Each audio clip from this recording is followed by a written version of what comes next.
Assalamualaikum warahmatullahi wabarakatuh. Alhamdulillah nahmaduhu wa nasta'inuhu wa nastaghfiruh. Wa na'udzu billahi min shururi anfusina wa min sayyiati a'malina. Man yahdihillahu fala mudilla lah wa man yudlil fala hadiyalah. Ashhadu an la ilaha illallah wahdahu la syarika lah wa ashhadu anna Muhammadan 'abduhu wa rasuluh. Allahumma salli wa sallim ala Muhammad wa ala alihi wa sahbihi ajma'in.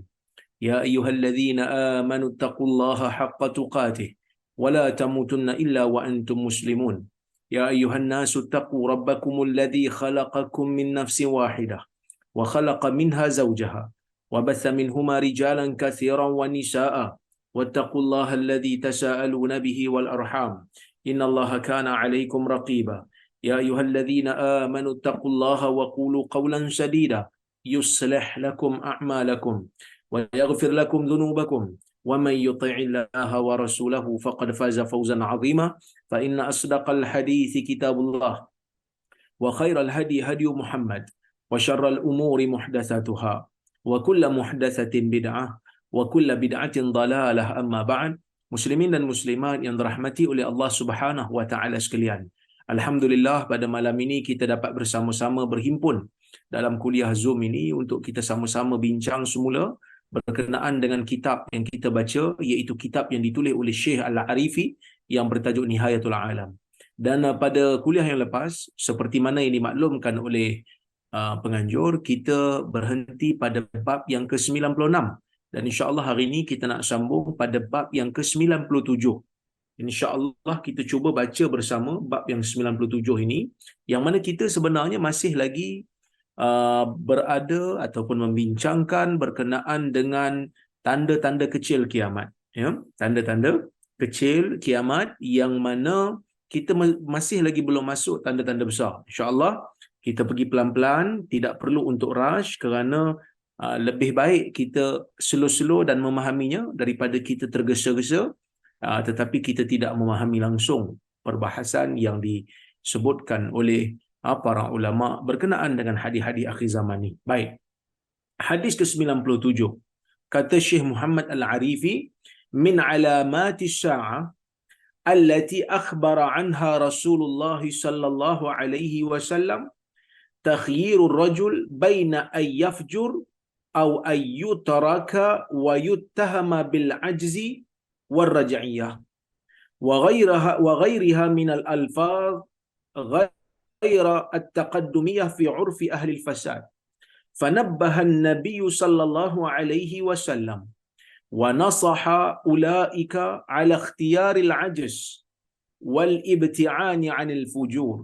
Kata Syekh, di antara tanda-tanda kiamat yang telah diceritakan, yang telah dikhabarkan oleh Rasulullah sallallahu alaihi wasallam ialah takhyirur rajul, seorang lelaki, seorang individu diberikan pilihan sama ada untuk menjadi jahat ataupun untuk ditinggalkan dan dituduh sebagai seorang yang ajiz, seorang yang lemah ataupun seorang yang mundur, tak up to date, yang mana pada zaman ini berkemungkinan orang-orang yang nak melakukan kejahatan itu terlalu ramai dan mereka menamakan kejahatan itu dengan nama kemajuan.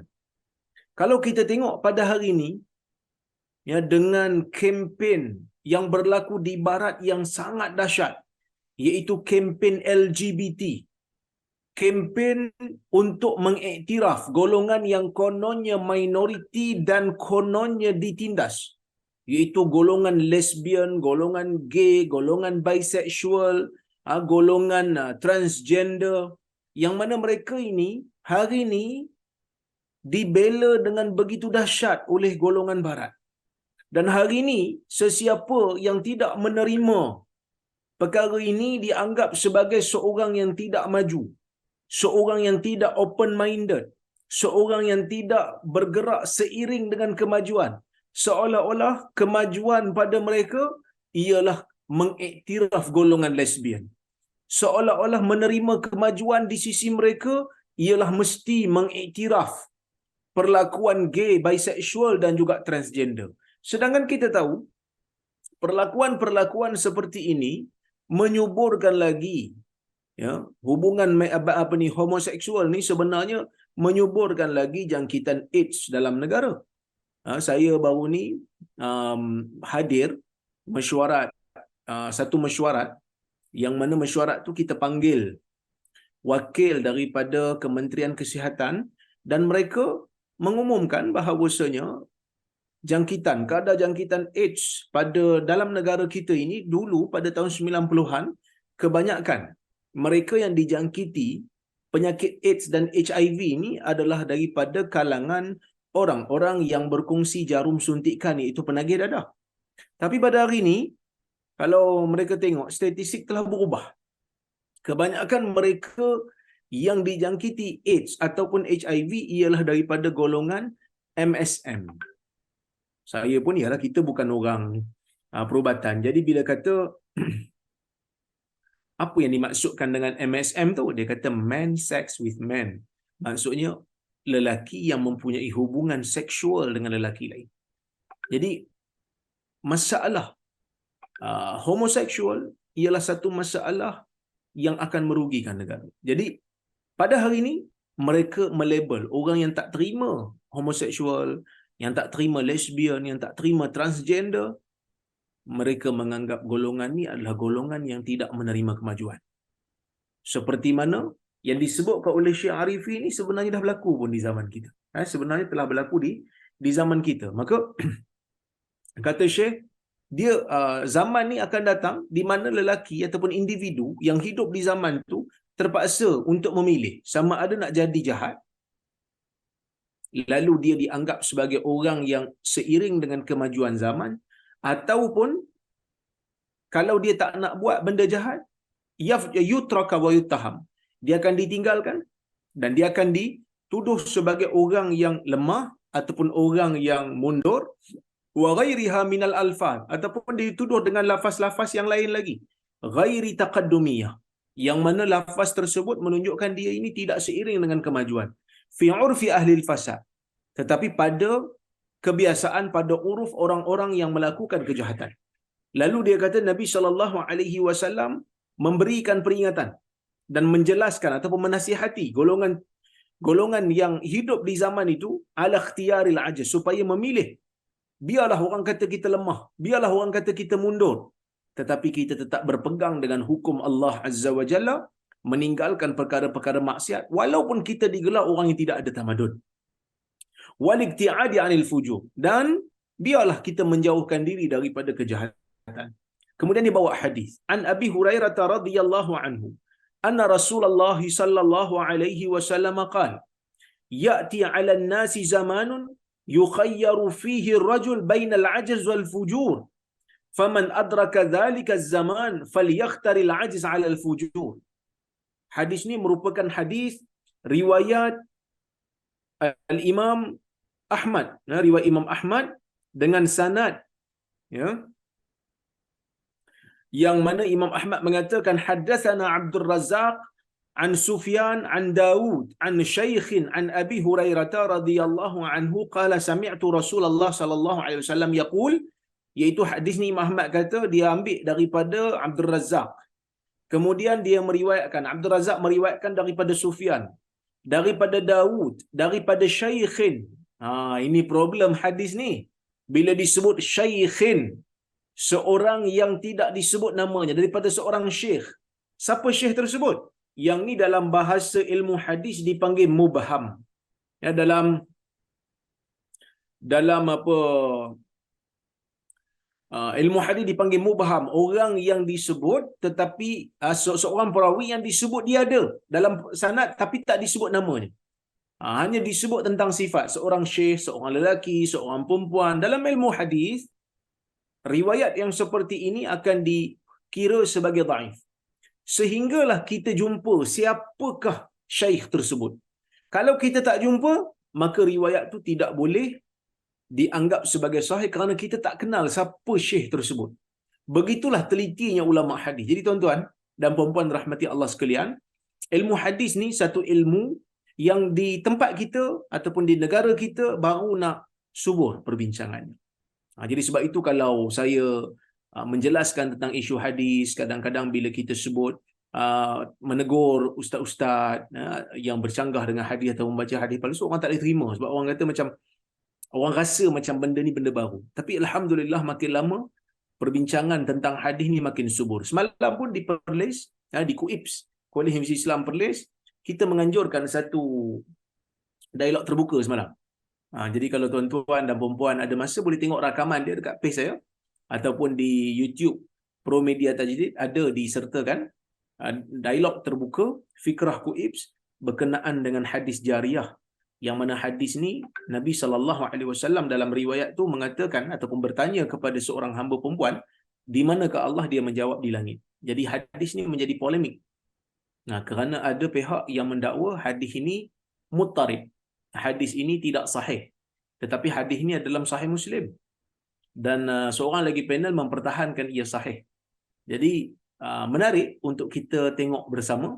Jadi kalau ada masa tuan-tuan tengok, saya nasihatkan untuk tengok, kerana dialog ni berlangsung secara harmoni.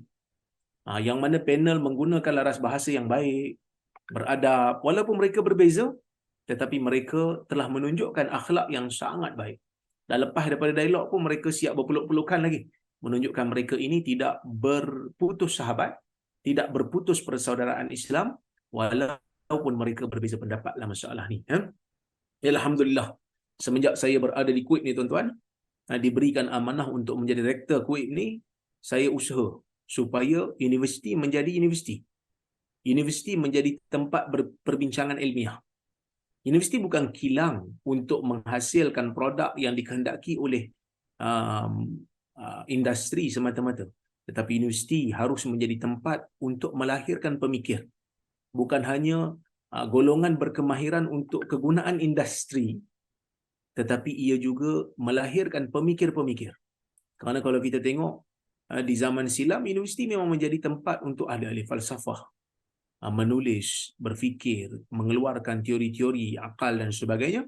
Kerana universiti perlu bertindak ke arah itu, melahirkan pemikir, melahirkan sarjana, melahirkan cendekiawan yang mempunyai idea yang baik, mempunyai keberanian untuk berdialog dan berbahas.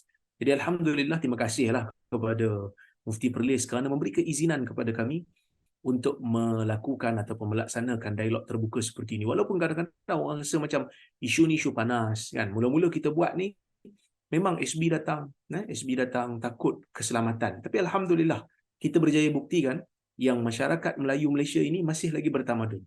Bagaimana kita berbeza pun, perbezaan itu still diuruskan dengan baik. Dan still diuruskan dengan berakhlak dan beradab. Jadi saya sangat syorkan tuan-tuan dan puan-puan untuk tengok dialog terbuka tersebut untuk mendapat manfaat daripadanya. Jadi kalau mungkin ada yang tak faham, kalau tak faham tu tak apalah, anggaplah itu bahagian orang-orang yang faham. Siapa yang tak faham, tengok pokok sanad yang disebutkan oleh Ustaz Salman, tengok qarinah qara'in yang disebutkan oleh Ustaz Nudros. Saya cadangkan boleh masuk ke KUIPS dengan beasiswa penuh untuk ambil ijazah sarjana muda hadis. Yang mana di KUIP kita ada ijazah sarjana muda hadis. Belajar hadis daripada awal. Jadi dia akan fahamlah perbahasan tu. Sama macam saya dulu. Waktu mula-mula masuk bidang hadis, nganga juga. Duk dengar apa benda dia orang sembang ni. Tak faham kan. Tapi alhamdulillah lama kelamaan Allah Azza wa Jalla memberikan kefahaman kepada saya, dan saya rasa benda tu sangat-sangat bermanfaat untuk saya. Alhamdulillah, syukur kepada Allah Subhanahu wa taala yang telah memberikan saya ruang dan peluang untuk memahami sedikit daripada perbahasan ilmu hadis ini. Wallahu a'lam. Okey. Jadi kita sambung balik perbincangan kita, yang mana dalam ilmu hadis, perkara yang ialah mubham ini ialah satu keadaan di mana perawi itu nama dia tak disebut. Nama dia tak disebut. Sekejap tuan-tuan, tiba-tiba hilang pula ni. Okey. Nampak ke? Nampak video saya tak? Saya tak nampak. Tiba-tiba dia hilang pula tadi.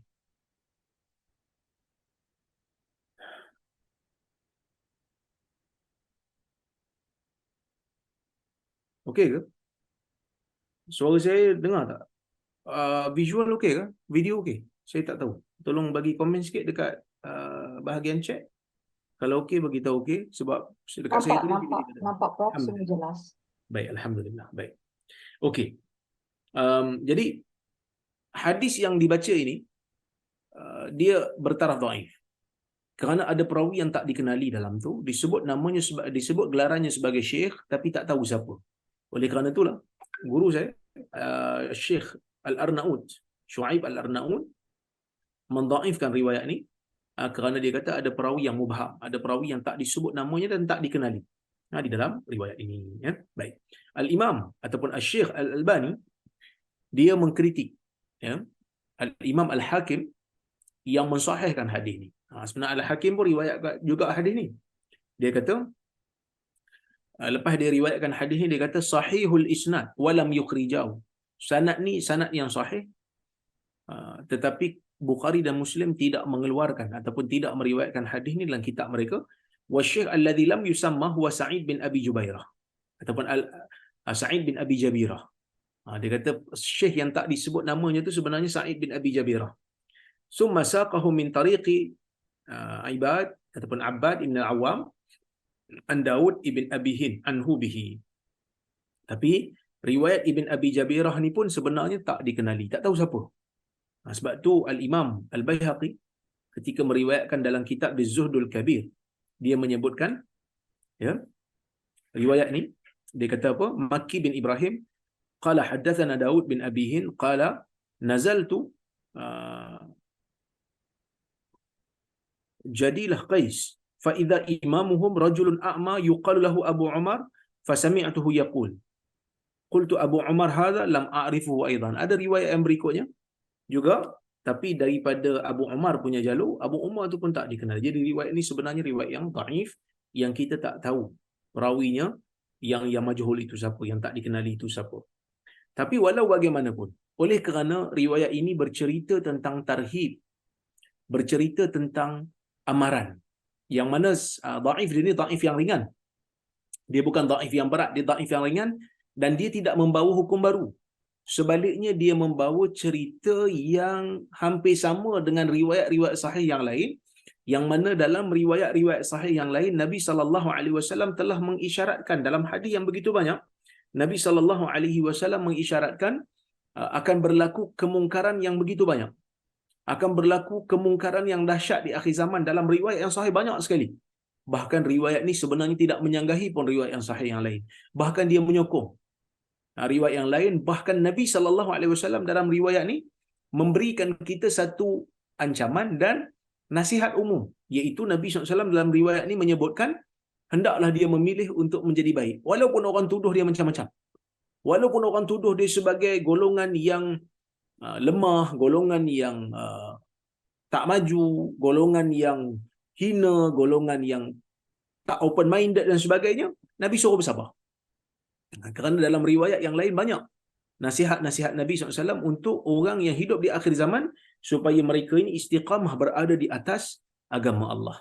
Itu tak jadi masalah. Maka sebab itu, bagi saya riwayat ni sebenarnya tak ada masalah. Kita boleh guna dalam tarhib. Dia termasuk dalam kaedah yang dibenarkan untuk kita beramal dengan hadis yang dhaif, tapi jangan dianggap benda ni confirm daripada Nabi SAW. Cuma kita berhati-hati di akhir zaman, kalau wujudnya suasana di mana orang menganggap buat dosa tu merupakan satu perkara yang membanggakan, perkara yang memajukan, kita kena kekal dengan prinsip kita. Alhamdulillah, di negara kita ini, bahkan di Asia ini, kebanyakan negara tidak boleh terima lagi gerakan ataupun kempen terhadap LGBT. Sebab tu pada minggu lepas ke pada bulan lepas, yang ada satu band daripada UK, muzik datang, buat adegan homoseksual, mukadimah homoseksual, tapi akhirnya dikecam dan mereka juga dihalau balik lah, dan akhirnya mereka juga balik. Okey, wallahu a'lam. Itu pandangan saya. Kata Syekh, wa hadzal amr zahirun fi zamanina. Perkara ini terzahir di zaman kita. Haitsu inna man iltazamat bihijabiha minan nisa' mathalan utuhimat bi annaha ajizah raj'iyah. Dia kata zaman ni dah muncul dah, zaman ni terzahir dah apabila sesiapa di kalangan wanita muslimah yang beriltizam dengan hijabnya daripada kalangan wanita, sesiapa yang memakai hijab tak buka-buka, pakai hijab menutup aurat, seumpamanya dia kata ini sebagai contoh, dia akan dituduh sebagai perempuan yang lemah, dituduh sebagai perempuan yang tak moden, yang tak maju. Kalau kita tengok di negara barat sekarang ni pun macam itulah. Mereka menganggap memakai hijab merupakan satu lambang oppress, satu lambang tekanan terhadap wanita, sedangkan benda tu tak ada kaitan pun, kan? Dia memilih untuk menjadi begitu, apa pula kita nak pergi sibuk-sibuk tentang pakaian dia, kan? Sedangkan kalau kita tengok zaman dulu, zaman batu lah katakan, kan, manusia tidak berpakaian. Itu lambang kepada suasana yang tidak moden, yang tidak maju. Lama kelamaan manusia memakai pakaian yang cantik, yang indah-indah, tapi bila zaman kononnya makin maju, manusia pula tak nak pakai pakaian pula. Jadi pelik, Baik. Au man tarakal musahamah fi riba. Au man tarakal musahamah fi riba au ta'atir rishwah au mutaba'atil qanawatil fasidah wasafahu an-nas birraj'iyyah wal 'ajaz 'ani taqaddum. Ataupun sesiapa yang meninggalkan, sesiapa yang tak mau terlibat dengan riba, ataupun tak mau terlibat dengan rasuah, ataupun tak mau mengikuti channel-channel yang rosak, channel-channel yang tak baik, maka manusia pada zaman itu, bahkan pada zaman sekarang, akan melabel dia sebagai golongan yang kuno dan golongan yang lemah, yang tak mampu mengikuti peredaran zaman. Fa asbaha al-insan fil mujtama' mukhayyaran baina ay yafjur wa ya'si au yusafa bil ajzi war raj'iyah. Maka pada waktu ini manusia ni yang hidup dalam masyarakat terpaksa untuk memilih. Mereka diberi pilihan sama ada untuk menjadi jahat dan buat maksiat ataupun dilabel sebagai lemah dan kuno. Dilabel sebagai lemah dan kuno. Ini disebut oleh Syekh. Ya. Ini benda ni dah berlaku pun pada zaman ni, kata Syekh Al-Arifi. Baik. Kita masuk kepada bab yang baru, bab 98. Kata Syekh 98, audatu jaziratil Arab murujan wa anhara. Tanda kiamat yang seterusnya ialah kembalinya jaziratil Arab. Audatu jaziratil Arab, kembalinya semenanjung Arab, murujan wa anhara, kembalinya menjadi subur dan bersungai-sungai. Mana satu jaziratul Arab ni? Jaziratul Arab ni yang mana satu? Jaziratul Arab ni yang ni. Ya tuan-tuan.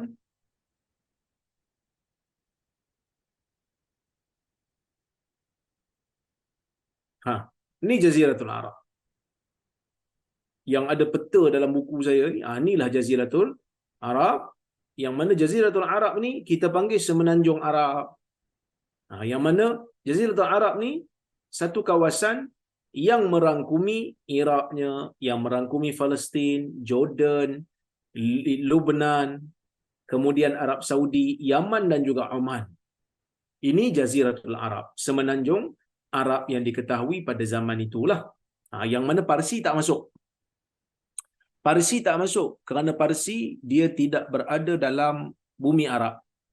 Iran hari ini tak masuk kerana Iran ni dia bukan Arab, dia Parsi. Bahasa dia pun berbeza. Sempadannya Iraq lah, Iraq bersempadan dengan Iran. Baik. Nabi SAW dalam hadis memberikan satu kita panggil petanda yang mana di akhir zaman nanti Jaziratul Arab, semenanjung Arab akan kembali menjadi subur dan bersungai-sungai. Kata Syekh, An-Nadhir fi Jaziratil Arab ya'lam anna as-Sahara Jarda al-Qahila tablughu 70% min masahatiha. Orang yang melihat kepada semenanjung Arab, dia akan tahu Sahara, gurun yang kontang ini, yang tak ada apa ni, tablughu, hampir 70% daripada Semenanjung Arab. Maksudnya Semenanjung Arab ni 70% adalah kawasan gurun yang kering kontang, yang tak ada apa. Fa akhbarana nabiyuna sallallahu alaihi wasallam anna min asyrati sa'ah wa alamati sa'ah an ta'uda jaziratul Arab murujan wa anhara. Dan Nabi kita telah mengkhabarkan, Nabi kita sallallahu alaihi wasallam telah mengkhabarkan Semenanjung Arab ni akan kembali menjadi subur dan bersungai-sungai. Ba'da ma kanat qahilatan sahra la tanbut, yang mana ataupun la tunbit, yang mana di antara tanda kiamat Nabi kata Semenanjung Arab ni akan kembali bersungai, akan kembali subur selepas mana dia adalah kontang dan tidak ada apa-apa tanaman. Sekarang ni kontang, tak ada tanaman apa. Tiba-tiba Nabi kata akan menjadi sungai dan bersubur. Fa'an Abi Hurairah radhiyallahu anhu anna Rasulullah sallallahu alaihi wasallam yaqul la taqumu sa'ah hatta ta'uda ardul Arab murujan wa anhara wa hatta yasira ar-rakib baina al-Iraq wa Makkah la yakhafu illa ad-dallal tariq ay yakhafu an yudayya at-tariq wa hatta yaksura al-haraj. Qalu wa ma al-haraj ya Rasulullah? Qala al-qatl. Okey, yang bermaksud daripada Abi Hurairah radhiyallahu anhu, sesungguhnya Rasulullah sallallahu alaihi wasallam bersabda, la taqumu sa'ah hatta ta'uda ardul Arab murujan wa anhara. Tidak akan berlakunya kiamat melainkan apabila Jaziratul Arab, Semenanjung Arab kembali menjadi subur dan bersungai-sungai. Kembali menjadi subur dan bersungai-sungai. Okey. Di sini ada beberapa tafsiran di sisi para ulama. Para ulama apabila tengok lafaz ni, mereka faham dengan cara yang berbeza. Okey, kita tengok. Ya. Sekejap.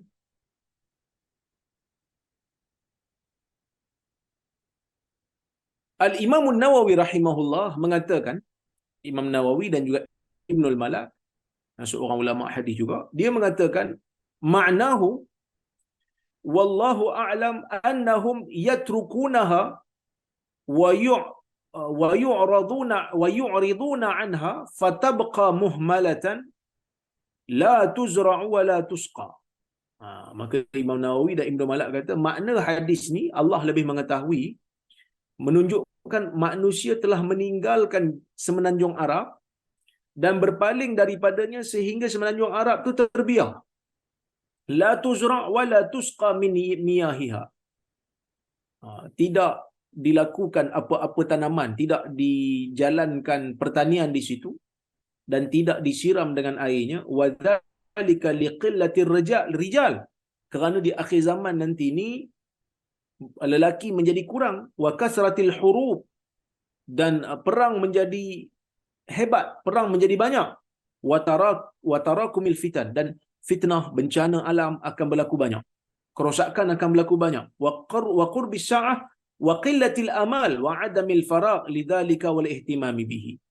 Sehingga orang tahu dah kiamat nak jadi dekat dah ni, dan tak ada dah cita-cita untuk pergi tanam pokok banyak-banyak, ataupun bukan tanam pokok, tak ada cita-cita nak pergi tuai pokok banyak-banyak, ya. Dan orang tak peduli lagi dah dengan pertanian. Orang tak peduli lagi dah nak pergi ambil hasil-hasil tanaman. Tak ambil penting lagi dah. Ini pandangan Al-Imam An-Nawawi rahimahullah dan juga pandangan Ibnul Malak. Mereka kata yang dimaksudkan dengan tanah Arab menjadi banyak tumbuh-tumbuhan dan juga banyak sungai, sebab apa? Sebab orang tak pergi tuai.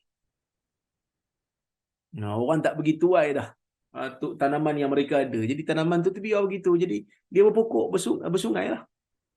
Orang tak ambil air dia. Biasa orang ambil air untuk siram pokok, jadi air akan berkurang. Yang ni tak, air tu dibiarkan, pokok-pokok dibiarkan tanpa tuaian, jadi pokok jadi begitulah, banyaklah jadinya. Ini kata Al-Imam An-Nawawi rahimahullah dan juga Ibn Malak. Tetapi walaupun kita menghormati keilmuan dua-dua tokoh ini sebagai tokoh yang hebat, kerana mungkin pada zaman mereka inilah ilmu ataupun akses maklumat yang mereka ada. Kerana pada zaman itu mungkin, bukan kata mungkin, pada zaman itu sains ini tidak begitu maju lagi. Tetapi kalau kita tengok di zaman ni, ahli-ahli geologis yang mengkaji tentang perjalanan alam, bagaimana alam ini terbina, bagaimana alam ini bergerak dan berjalan, mereka telah membuat satu kesimpulan yang mungkin akan menjadikan kita rasa terkejut. Apa dia? Mereka telah mengatakan sebenarnya negara Arab ini pernah berlaku suasana yang subur padanya. Pernah berlaku. Kalau siapa yang pernah pergi negara Arab, dia akan nampak. Bahkan saya sendiri pernah duduk di Jordan dulu. Di Jordan ni ada satu kawasan dulu kami panggil Taman Kerang. Bukanlah orang Arab yang panggil, kami yang panggil. Kenapa kami panggil Taman Kerang? Kerana di situ ada kulit-kulit kerang. Sedangkan kawasan tu kontang. Tak ada sungai, tak ada air. Tapi kulit-kulit kerang fosil-fosil yang lama, yang kecil-kecil ni, ada. Menunjukkan kawasan tu pernah bersungai. Kepah lah kita panggil, ataupun siput-siput. Ada shell, benda-benda yang bercengkerang di batu-batu, menunjukkan kawasan tu pernah ada air dulu, pernah ada sungai. Tapi sekarang dah kontang. Bahkan ini merupakan salah satu daripada hadis yang masuk dalam bab mukjizat ilmu. Kenapa? Kerana Nabi SAW menggunakan perkataan la taqumu hatta ta'uda ardul Arab murujan wa anhara. Tidak akan berlakunya kiamat sehinggalah tanah Arab ini kembali menjadi bersungai-sungai. Muruja dan bersubur. Kembali maksudnya, bila sebut kembali, dulu kan, dulu tak berlaku macam tu, sekarang berlaku. Dulu dah berlaku macam tu, kemudian dia terberhenti, kemudian dia akan kembali balik seperti mana yang asal. Itu maksud kembali. Kembali ini maksudnya dulu dah berlaku dah, kemudian dia terhenti sekejap, lepas tu dia akan balik seperti mana asal. Itu kembali. Bila Nabi SAW mengatakan bumi Arab ataupun semenanjung Arab akan kembali bersubur dan bersungai, menunjukkan sebelum ni memang ada. Kawasan tu memang subur dulu. Sebab itu sebahagian daripada ulama moden apabila mensyarahkan hadis ni, mereka kata apa? Mereka kata al-murad min ardil Arab al-jazirah al-Arabiyah. Yang dimaksudkan dengan tanah Arab itu ialah jazirah Arabiyah. Apa itu jazirah Arabiyah? Semenanjung Arab. Walaysa al-murad ardul jami'ah al-Arabiyah al-haliyah. Tapi bukan maksudnya bumi yang ada Arab. Sekarang ni Arab bertebaran sampai ke Maghribi pun ada. Sampai Maghribi ada Arab. Tapi Arab yang datang ke Maghribi itu Arab yang datang kemudian. Di zaman Nabi SAW, Arab ni di semenanjung Arab sajalah. Ya. Wa zahirul ibarah anna al-jazirah Arabiyah kanat fi yaumin min al-ayyam murujan wa anhara. Zahir ayat yang digunakan oleh Nabi SAW menunjukkan semenanjung Arab ini pada satu masa dahulu subur dan bersungai. Summa aqfarat wa sata'ud. Kemudian buminya menjadi kontang dan dia akan kembali menjadi subur. Amma annaha kanat murujan wa anhara, fayaqulu dhalika Dr. Ahmad Fakhri fi kitabih dirasat fi tarikhi asy-syarq al-qadim. Adapun dalam keadaan yang mengatakan bumi Arab ini subur dan bersungai, Dr. Ahmad Fakhri dalam kitab dia kajian terhadap sejarah timur yang lama, sejarah timur yang kuno, mengatakan, dia kata apa? Dia ni pengkajilah. Dia kata kanatil jaziratul arabiyah mantiqatan khadra khasbah. Dulu bumi Arab ini adalah satu kawasan yang hijau dan subur. Fihal mara'i wal ghabat, yang padanya ada tempat untuk kita panggil menternak haiwan-haiwan dan juga berhutan. Tetapi dia menjadi kering sedikit demi sedikit kerana angin daripada janub, angin daripada selatan, ya, dia telah mengubah iklim yang ada di negara Arab tersebut. Dia kata begitulah.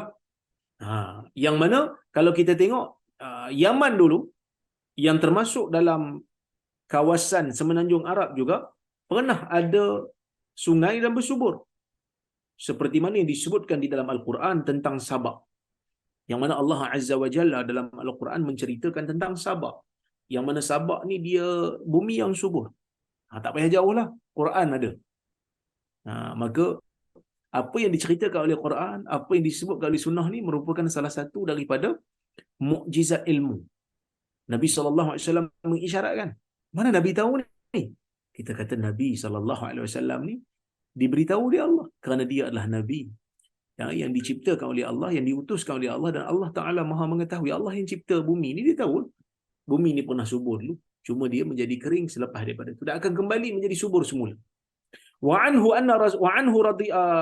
radhiyallahu anhu anna Rasulullah SAW qala la taqumu sa'ah hatta yaksura al-mal wa yafid hatta yakhruja ar-rajul bi zakati malihi fala yajidu ahadan yaqbaluha minhu wa hatta ta'uda ardul arab murujan wa anhara. Hadis riwayat Muslim. Yang bermaksud daripada Abu Hurairah juga radhiyallahu anhu, sesungguhnya Rasulullah sallallahu alaihi wasallam mengatakan tidak akan berlaku kiamat, tidak akan berlakunya kiamat sehingga hatta yaksural mal wa yafir, sehingga harta menjadi banyak dan berlimpah. Ini kita cerita dah sebelum ni. Nak berlaku kiamat nanti harta jadi banyak sampai orang tak mau terima lagi dah harta. Hatta yakhruja ar-rajul bi zakati malihi, sehingga seorang lelaki apabila keluar nak pergi bayar zakat hartanya, fala yajidu ahadan yaqbaluha minhu. Dia tak dapati mana-mana orang nak terima zakat bagi pihak nak zakat yang boleh menerima tentang, tak ada orang boleh menerima zakat hartanya.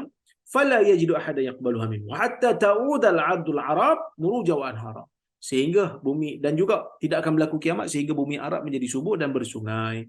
Wa an Mu'adz bin Jabal radhiyallahu anhu qala, Mu'adz bin Jabal radhiyallahu anhu mengatakan, kharajna ma'a Rasulillah sallallahu alaihi wasallam 'ama ghazwati Tabuk fakana yajma'u as-salah fasalla adh-dhuhra wal 'asra jami'an wal maghrib wal 'isha jami'an hatta idza kana yawman akhara as-salah ثم خرج فصلى الظهر والعصر جميعا ثم دخل ثم خرج بعد ذلك فصلى المغرب والعشاء جميعا ثم قال أنتم ستأتون غدا إن شاء الله عين تبوك وإنكم لن تأتوها حتى يضحي النهار فمن جاءها منكم فلا يمس من مائها شيئا حتى آتي فجئناها وقد سبقنا إليها رجلان والعين مثل الشراك تبض بشيء من ماء فسألهما رسول الله صلى الله عليه وسلم هل مسستما من مائها شيئا قال نعم فسبهما النبي صلى الله عليه وسلم وقال لهما ما شاء الله أن يقول ثم غرفوا بأيديهم من العين قليلا قليلا حتى اجتمع في شيء وغسل رسول الله صلى الله عليه وسلم فيه يده ووجهه ثم أعاده فيها فجرت العين بماء منهمر غليظ حتى استقى الناس ثم قال يوشك يا معاذ إن طالت بك حياة أن ترى ما ها هنا قد ملئ جنانا أي عمرانا وبساتين. Hadis ni merupakan hadis riwayat Imam Muslim yang bermaksud daripada Mu'adz ibnu Jabal radhiyallahu anhu. Mu'adz mengatakan kharajna ma'a Rasulillah sallallahu alaihi wasallam 'ama ghazwati Tabuk. Mu'adz kata pada satu ketika kami pernah keluar bersama dengan Nabi sallallahu alaihi wasallam dalam peperangan Tabuk. Pada tahun peperangan Tabuk berlaku. Peperangan Tabuk ni bila? Peperangan Tabuk ni berlaku pada tahun ke-9 Hijrah. Dekat-dekat Nabi nak wafat dah. Nabi nak wafat awal tahun ke-11, awal tahun ke-11 pada bulan Rabiul Awal. Jadi tahun ke-9 berlakunya peperangan Tabuk. Peperangan Tabuk ni satu peperangan yang berlaku dalam keadaan orang Islam memang diuji oleh Allah Azza wa Jalla. Kerana peperangan Tabuk ni berlaku waktu kemarau panjang. Waktu kemarau panjang, waktu panas terik. Dan pada waktu tu juga hasil-hasil tanaman tamar menjadi randum dan perlu untuk dipetik. Maka sebab itulah orang-orang munafik pada masa itu mereka minta uzur kepada Nabi SAW supaya tak terlibat. Nabi arahkan semua orang-orang yang mampu untuk pergi berjihad terlibat. Ya. Mereka ni bila Nabi sallallahu alaihi wasallam arahkan untuk terlibat dalam peperangan Tabuk, orang-orang munafik lah utamanya, mereka tak mau terlibat. Mereka tak mau terlibat, mereka beri alasan macam-macam. Siap ada yang bersumpah lagi. Kerana mereka munafik. Pertama sebab perjalanan dia jauh. Tabuk ni memang jauh. Ke utara. Kalau daripada Jordan nak masuk ke Saudi memang akan melalui Tabuk. Bumi Tabuk dipanggil. Perjalanannya jauh. Orang yang tak beriman, yang tak mau mengikuti Nabi SAW, melainkan secara berpura-pura, memang tak tahan lah. Memang tak akan pergilah. Jadi sebab itu mereka memberikan uzur yang pelbagai. Sahabat Nabi SAW yang beriman, mereka pergi. Kecuali ada 3 orang yang disebutkan di dalam hadis. Siapa yang ikut kuliah Riyadhus Salihin saya, dia pernah dengar cerita ni. Cerita 3 orang yang tak terlibat dalam peperangan Tabuk. Siapa mereka? Ka'ab bin Malik radhiyallahu anhu, Murarah ibn Rabi' radhiyallahu anhu, dan juga Hilal ibn Umayyah radhiyallahu anhu. 3 orang ni daripada kalangan sahabat Nabi SAW yang bukan munafik. Ya. Yang mana ketiga-tiga mereka ni mempunyai kelebihan. Ka'ab terlibat dalam peperangan Tabuk. Ka'ab tak terlibat dalam perang Tabuk. Ka'ab terlibat dalam perjanjian Aqabah. Yang mana 2 lagi ni terlibat dalam peperangan Badar. Maksudnya keimanan mereka terbuktilah mereka bukan munafik. Mereka tak pergi tanpa alasan. Ka'ab lagilah. Dia siap cerita lagi. Dia tak pergi sebab bertangguh-tangguh. Waktu tu waktu dia senang. Tak pernah lagi dia senang seperti itu sebelum ini. Waktu tu waktu dia senang, dia tengah kaya, dia ada 2 kenderaan, tunggangan dia ada 2. Dia tak pergi sebab bertangguh-tangguh. Sehingga Nabi SAW apabila balik ke Tabuk, bila sampai ke Tabuk, Nabi tanya, "Ma fa'ala Ka'ab bin Malik?" Ka'ab bin Malik buat apa ni? Nabi perasan Ka'ab tak ada. Sebab Ka'ab ni dia rapat dengan Nabi SAW juga. Dia adalah penyair Nabi. Dia adalah penyair Nabi SAW. Jadi penyair ni orang yang bela Nabi lah pada zaman tu kan. Bela dari sudut perkataan. Bila ada orang-orang Quraisy, orang-orang Quraisy buat syair hina Nabi SAW, mereka ni lah Ka'ab, Hasan bin Thabit dan juga Abdullah bin Rawahah. Inilah yang akan buat syair membela semula Nabi SAW dengan syair-syair mereka. Jadi bila Nabi SAW sampai di Tabuk, Nabi tanya Ka'ab. Tapi peperangan Tabuk ni dia tak berlaku pertempuran. Hanya dapat tahu yang Rom nak perang dengan Nabi SAW. Oleh kerana Rom ini satu kerajaan yang besar, satu tamadun yang hebat pada zaman itu, yang menguasai sebesar-besar kawasan dalam dunia. Maka Nabi suruh bersedia. Nabi SAW suruh bersedia. Tapi tidak berlaku peperangan. Tak ada pertempuran sebenarnya. Bila tak ada pertempuran, maka Nabi SAW dan para sahabat pun balik. Sampai saja di Madinah, ya, orang-orang yang tak pergi daripada kalangan munafik ni tipu Nabi SAW dengan mereka macam-macam uzur. Mereka cipta uzur yang pelbagai. Mereka sumpah atas nama Allah dan Rasul. Mereka bersumpah atas nama Allah di hadapan Rasul. Maka Nabi SAW terima zahir mereka. Wa wakala sarairuhum ilallah. Apa yang mereka sembunyikan, apa yang mereka bohong, Nabi serahkan pada Allah.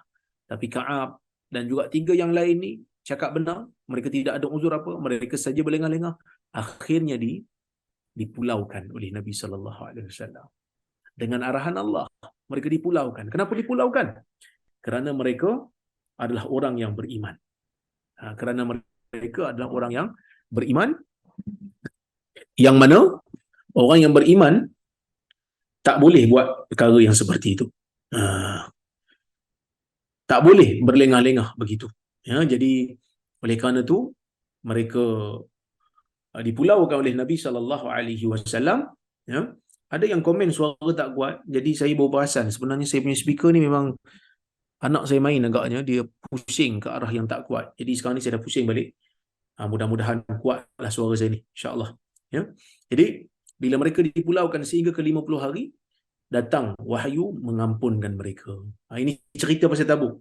Dan bila mereka diampunkan, mereka bergembira tersangat-sangat kerana Allah menerima taubat mereka. Ini cerita Tabuk. Satu peperangan yang pernah berlaku dalam sejarah Islam, peperangan dia bukan perang, tak ada pertempuran, tapi perjalanan dia jauh. Perjalanan. Ini Muaz cerita, dia kata apa? Kharajna ma'a Rasulillah sallallahu alaihi wasallam 'ama ghazwati Tabuk. Kami keluar bersama dengan Nabi sallallahu alaihi wasallam pada tahun peperangan Tabuk. Ya. Fakana yajma'u salah. Nabi SAW ni menghimpunkan salat. Yajma'u salah, menghimpunkan salat. Fasallat dhuhra wal asra jami'ah. Nabi SAW salat zuhur dan salat asar secara serentak. Wal maghrib wal isya jami'ah. Dan Nabi salat maghrib dan salat isya secara berserentak. Hatta idza kana yauman akhara salat. Sehingga pada satu hari Nabi melewatkan salat. Apa maksud melewatkan salat ni? Maksudnya Nabi sebelum ni jamak takdim. Sekarang ni Nabi jamak takhir pula. Maksudnya nak bagi tahu kat kita apa dia? Nak bagi tahu kat kita jamak ni boleh jamak takdim, boleh jamak takhir kalau kita bermusafir. Kalau kita bermusafir kita boleh jamak salat jika jaraknya mencukupi. Baik. Summa kharaja fa shalla dhuhra wal asra jami'an summa dakhal. Kemudian bila Nabi nak buat jamak takhir, Nabi keluarlah daripada kemah Nabi. Nabi solat zuhur, Nabi solat asar serentak, kemudian Nabi masuk balik dalam kemah Nabi sallallahu alaihi wasallam. Summa kharaja ba'da dhalika. Kemudian Nabi keluar juga lepas pada tu, fa shallal maghrib wal isya jami'a. Lalu Nabi SAW salat maghrib dan salat isya secara serentak. Summa qala. Ni hadis yang menunjukkan adanya jamak takdim dan jamak takhir bagi orang yang bermusafir. Dan perkara ini dipegang oleh majoriti ulama. Dipegang oleh majoriti ulama. Tapi mazhab Hanafi dia tak terima. Mazhab Hanafi kata jamak ni hanya ada di Arafah dan juga di Muzdalifah sahaja. Untuk orang musafir tak boleh jamak. Jadi sebab itu kalau tuan-tuan pergi ke Turki, pergi ke Pakistan yang berpegang dengan mazhab Hanafi, mereka tidak melakukan jamak salat. Saya ingat lagi ketika mana kami delegasi yang mengiringi Mufti Perlis pada 2019, aku tak silap saya, kami pergi ke Uzbekistan. Uzbekistan ni satu negara yang baru terlepas daripada penjajahan Rusia. Jadi kawasan tu kebanyakannya kawasan yang bermazhab Hanafi. Mazhab rasmi adalah mazhab Hanafi. Jadi kita ni pegang pada ada jamak kasar kan, sebab kita pegang pada pendapat Syafi'i Hambali.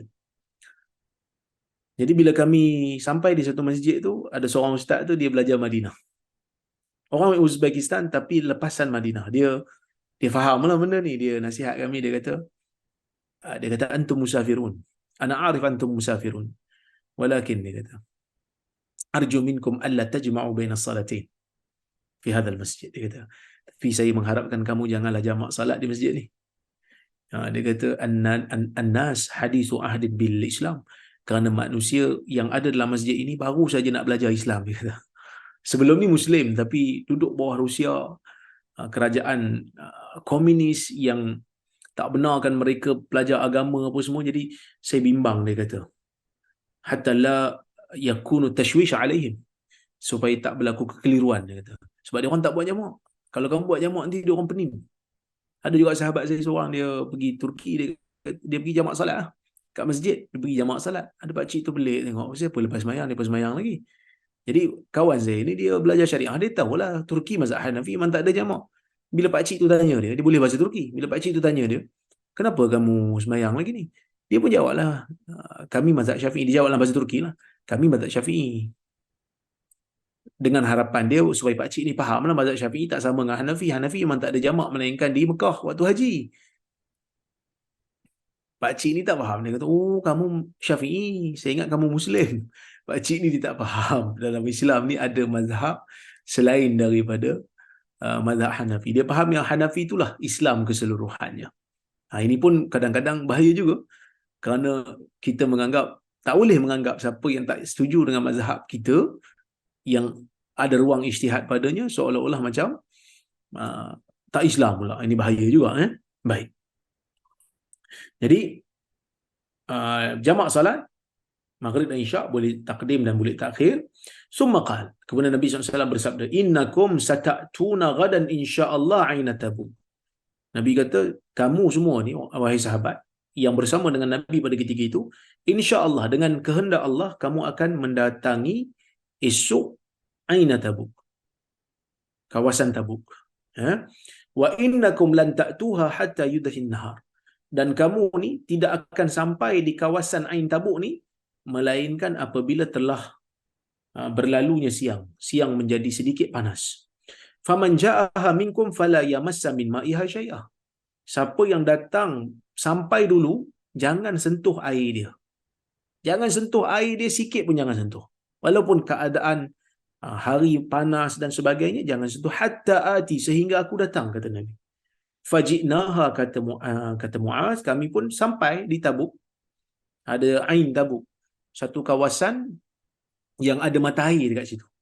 Wa qad sabaqana ilaiha rajulan. Ada dua orang lelaki telah mendahului kami. Wal ainu mithla syiraq tabiddu. Yang mana pada waktu itu kami dapati, ya, air, mata air dekat situ, ya, dia seperti tali kasut.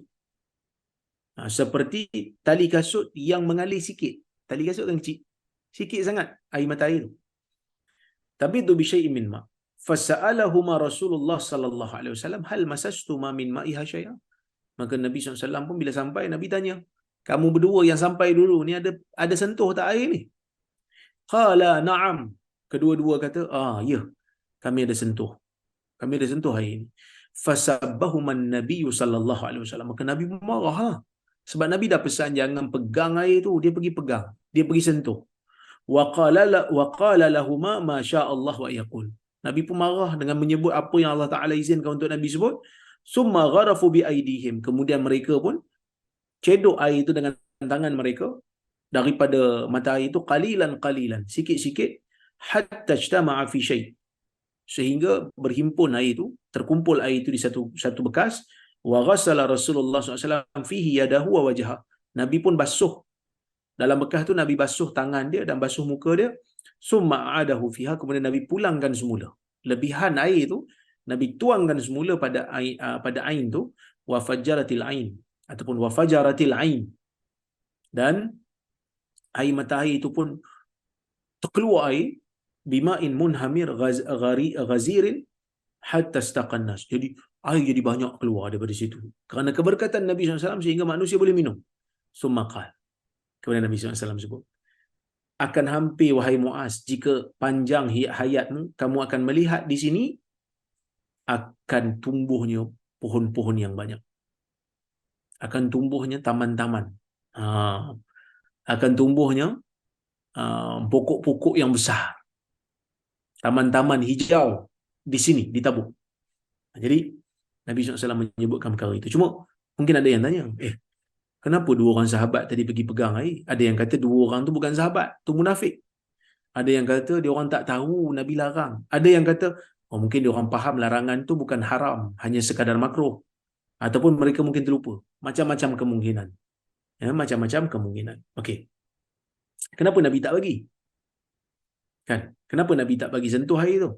Wallahu a'lam. Mungkin kerana Al-Imam Al-Qurtubi kata, Nabi larang tu mungkin Nabi nak tunjuk yang hanya Nabi je yang boleh memberikan, yang boleh menunjukkan mukjizat dengan izin Allah. Supaya mukjizat yang datang tu dinisbahkan kepada Nabi sallallahu alaihi wasallam, bukan pada dua orang, pada mana-mana orang yang menyentuh air itu dulu. Baik.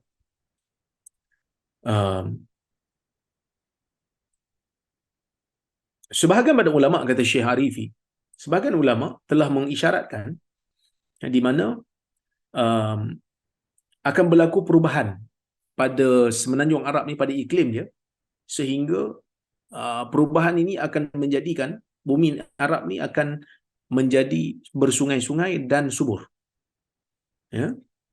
Benda ni belum berlaku, ya, tetapi boleh jadi ia berlaku.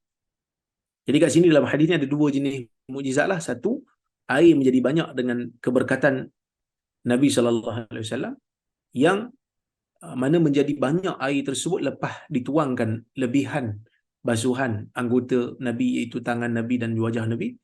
Dan juga hadis ni dan juga mengandungi mukjizat yang mana akan berlakunya kesuburan pada semenanjung tanah Arab. Jadi kalau Syekh menyebutkan tentang Syekh menyebutkan tentang hari ini Tabuk telah menjadi subur, dia siap letak gambar lagi nak menunjukkan Tabuk ni akan menjadi subur seperti mana yang disebutkan oleh Nabi pada zaman dulu. Yang mana dia kata wa amma qauluhu sallallahu alaihi wasallam ala Tabuk.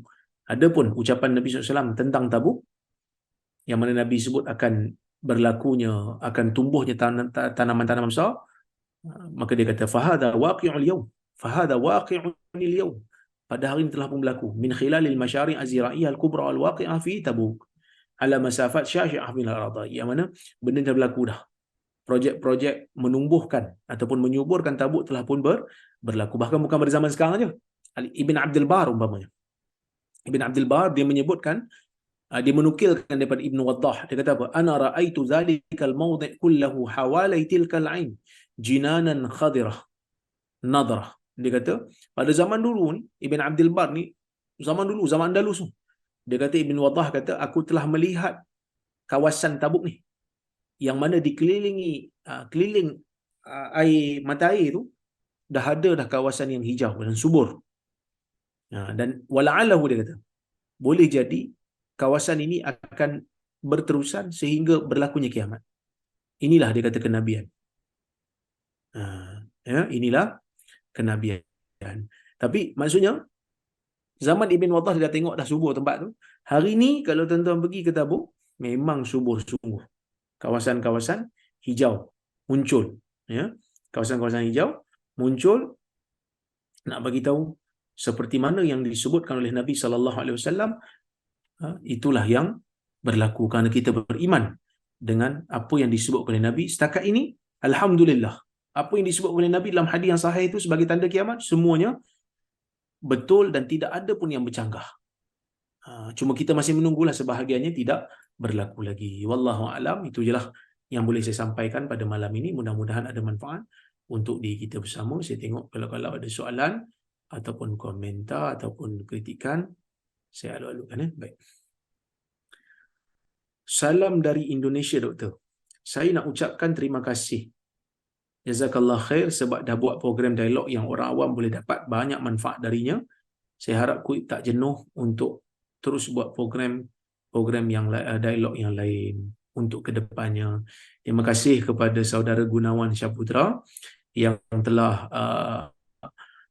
mengikuti kuliah kita dan juga mengikuti program-program dialog anjuran Kuibs.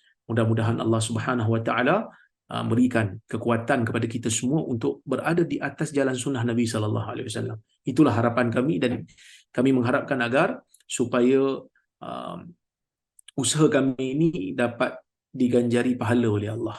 Itu je yang kita harapkan.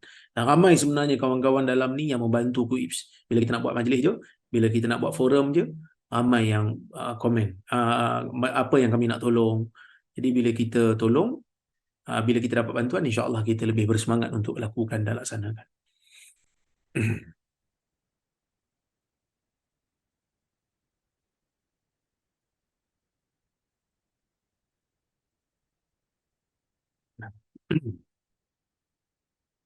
Bagaimanakah seseorang imam itu sekiranya dia dalam pelbagai perkara lebih cenderung dengan cara berlis, namun atas kapasiti imamnya menyebabkan dia terikat dengan melakukan perkara yang bercanggah dengan pegangannya.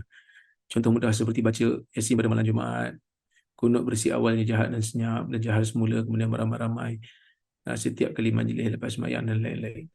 Kita kena bezakan di antara perkara yang ulama berbeza pendapat padanya dan benda yang tidak ada asal dalam syariat. Benda yang tidak ada asal dalam syariat, kalau boleh dielakkan, dielakkan. Tetapi kalau benda tu hanya sekadar perbezaan khilaf, perbezaan ijtihad, contohnya macam bismillah kuat, dia pegang pada bismillah pelan, sedangkan negeri dia memberikan aturan bismillah kuat, maka tak ada masalah. Kerana isu ni isu ijtihad. Isu ni isu ijtihad. Begitu juga dengan kunut subuh umpamanya. Kunut subuh dia boleh baca kalau dia jadi imam di negeri yang berpegang dengan pandangan kunut subuh adalah satu tuntutan, tak ada masalah. Tetapi kalau benda yang tidak ada nas yang langsung tidak termasuk dalam ijtihad para ulama, tak ada mazhab yang sebut, jika boleh elakkan, elakkan. Jika boleh elakkan, lebih baik dielakkan. Dan kalau ada ruang untuk dia cari kerja lain, lebih baiklah. Cuma kalau tak mampu, uh, bersama dalam perkara-perkara yang ulama berbeza pendapat padanya dalam masalah syiat dan masalah. Okey, tuan-tuan, itu saja yang saya nampak ada kat sini. Yang mana yang terlepas tu saya mohon maaf ya. Mudah-mudahan Allah Ta'ala rahmati kita semua. Saya mohon maaf terkasar bahasa, tersilap kata. Saya ucapkan terima kasih banyak kepada Nur Islam Academy yang telah menganjurkan kuliah pada malam ini. Moga Allah Ta'ala berkati mereka semua, dan terima kasih juga kepada semua yang hadir pada malam ini. Moga Allah Ta'ala berkati kalian. Aku qawli hadza wa astaghfirullahal azim li wa lakum. Assalamualaikum warahmatullahi wabarakatuh.